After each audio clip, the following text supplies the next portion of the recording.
हम लोगों को ये समझना चाहिए कि खामेनेई साहब की हत्या हुई है और उनकी हत्या करने वाला जो मुल्क है वो है अमेरिका और इज़राइल। जहाँ तक भारत से उनके संबंधों का सवाल है, हमारे प्रधानमंत्री महोदय जब ईरान की यात्रा पर गए थे तो उन्होंने कहा था कि भारत और ईरान की दोस्ती इतिहास से भी ज़्यादा पुरानी है। ये मेरा बयान नहीं है, आदरणीय नरेंद्र मोदी जी का बयान है। जब इन्होंने खामेनेई साहब से मुलाकात की थी तो इन्होंने कुरान की 7वीं शताब्दी की पांडुलिपि भेंट की थी खामेनेई साहब को। इतना ही नहीं, ऊर्जा के क्षेत्र में ईरान आपको संरक्षण देता रहा, आपका परंपरागत मित्र रहा और चाबार पोर्ट का समझौता जिसको लेकर प्रधानमंत्री खुद से अपनी पीठ थपथपाते हैं, ये खामेनेई साहब की बदौलत हुआ।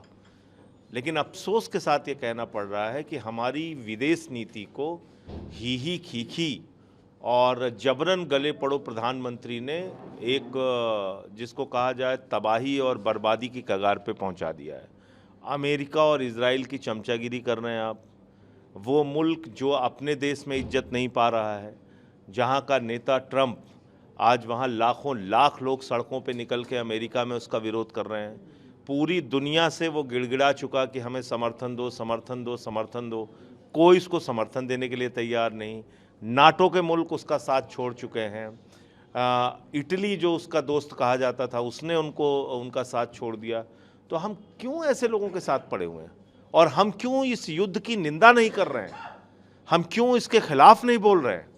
सबसे बड़ा सवाल यह है कि भारत के प्रधानमंत्री ने युद्ध की शुरुआत के बाद खाड़ी देश के 8 प्रमुखों से बातचीत की, लेकिन ईरान के राष्ट्रपति से बात नहीं की।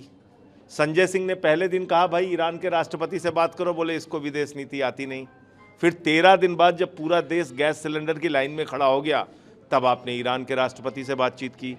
तो भारत में जो ऊर्जा संकट है आज की तारीख में, ये आपके माध्यम से मैं सबको बताना चाहता हूं कि भारत में जो ऊर्जा संकट है, जो गैस की समस्या है, डीजल पेट्रोल की समस्या है, अब ये भी चर्चा हो रही है कि 18 से 35 रुपए तक डीजल पेट्रोल के दाम बढ़ेंगे। तो ये प्रधानमंत्री जी की देन है।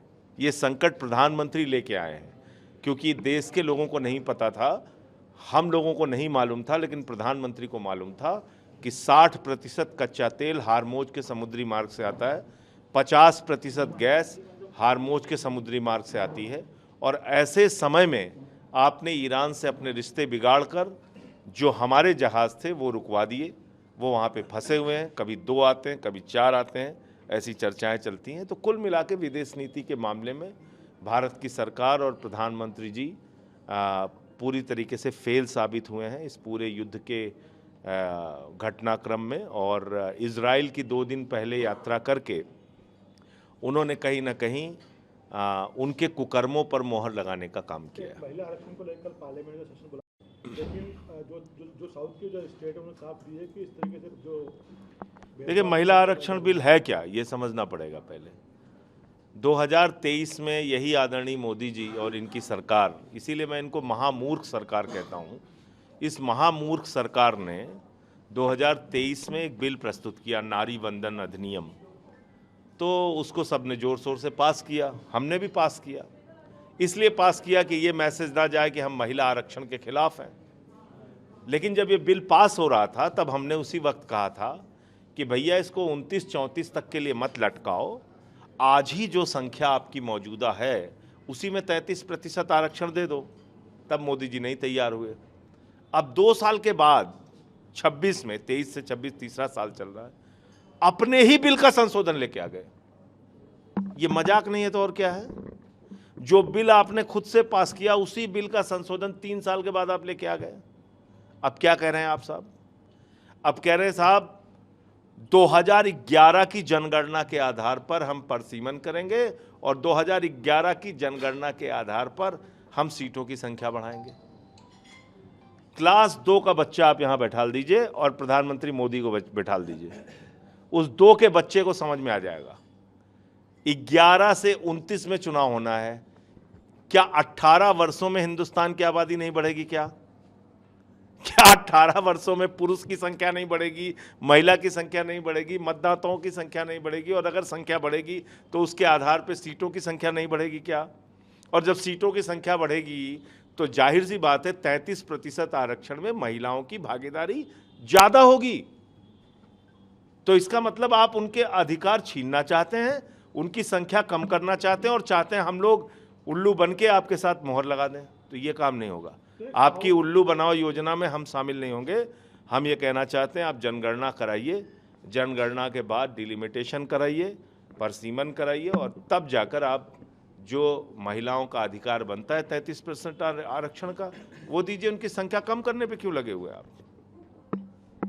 तो ये हमारा स्टैंड है, जो कि बहुत स्पष्ट रूप से आज आल पार्टी मीटिंग जो अपोजिशन की थी उसमें भी हमने बोल दिया। नहीं, बहुत साउथ के ही राज्य क्यों, आप देखिए साउथ के राज्य हैं, उड़ीसा है, बंगाल है, हर जगह विरोध हो रहा है। भाई आप जनसंख्या का पता लगाएंगे, जब जनगणना कर लेंगे तभी तो डिलिमिटेशन करेंगे।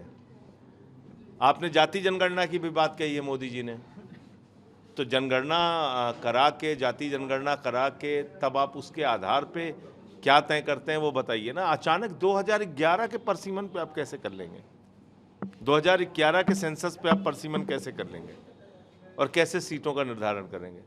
आपकी नीयत साफ है, आज आप लेके आइए, 543 में 33% लाइए, हम सपोर्ट करेंगे। कुछ राज्यों में चुनाव भी, आपको नहीं लगता ये आरक्षण मिल जाता है? देखिए, ये तो चुनाव में प्रचार को डिस्टर्ब करने की कार्रवाई है, जिसका संज्ञान चुनाव आयोग को लेना चाहिए था, लेकिन चुनाव आयोग तो खैर इनका एजेंट है, वो क्या संज्ञान लेगा। तो अब आप सोचिए, बंगाल और तमिलनाडु का चुनाव छोड़ के वहाँ के जो लोकसभा के सांसद हैं वो आके इनका विशेष सत्र अटेंड करेंगे।